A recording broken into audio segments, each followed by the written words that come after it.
అందరికీ నా హృదయపూర్వకమైన నమస్కారాలు తెలియజేసుకుంటున్నాను. ఈ టైంకి ఇంట్లో పడుకునే టైం, నేను నిద్రపోయే టైం జనరల్గా. ముఖ్యంగా ఈ సినిమాకి నీకు సంబంధం ఏంటని ఎవరన్నా అడిగాడు అనుకోండి, I don't have answer for that.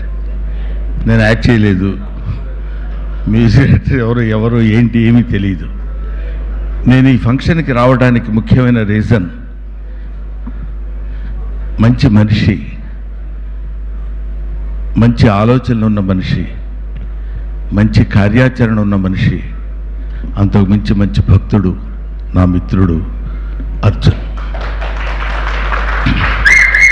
నాకు ఫోన్ చేసి, బ్రహ్మానంద గారు మా అమ్మాయి సినిమా ప్రీ రిలీజ్ ఫంక్షన్, అక్కడితో ఆయన వాయిస్ కట్ అయింది, నా వాయిస్ అందులో ఇంక్లూడ్ అయింది, నేను తప్పకుండా వస్తున్నాను సార్, ఎక్కడ, ఎన్ని గంటలకి, ఏంటి ఆఫీస్ అని అడిగాను.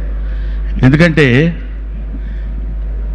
యాక్టర్స్ చాలామంది ఉంటారు, actors with character, actors with humanity, actors with culture, actors with behaviour. Very few people will be like that.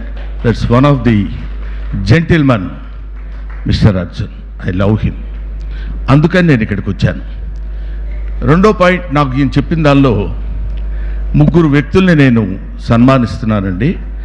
సన్మానం అనేది పెద్ద పేరు అవుతుందేమో, వాళ్ళని మనం సన్మానించుకునేంత స్థితి కాదు, కానీ వాళ్ళని కనీసం మనం గుర్తించాల్సిన బాధ్యత ఉందని ఒక మానవతావాదిగా నాకు అది చెప్పినప్పుడు ఒకసారి గుండెలో ఎక్కడో, నిజంగా ది గ్రేట్ థింగ్, మనకి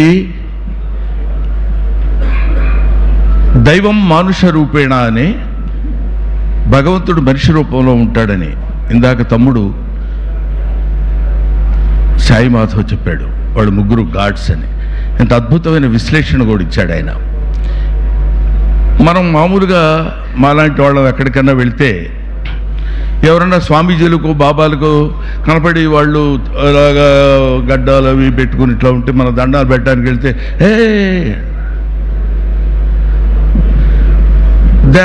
we think they are the embodiments of God, but they are not. ఎందుకు కాదని అంటున్నానంటే, ఆయన సృష్టించినటువంటి ఈ విశ్వజనీయమైనటువంటి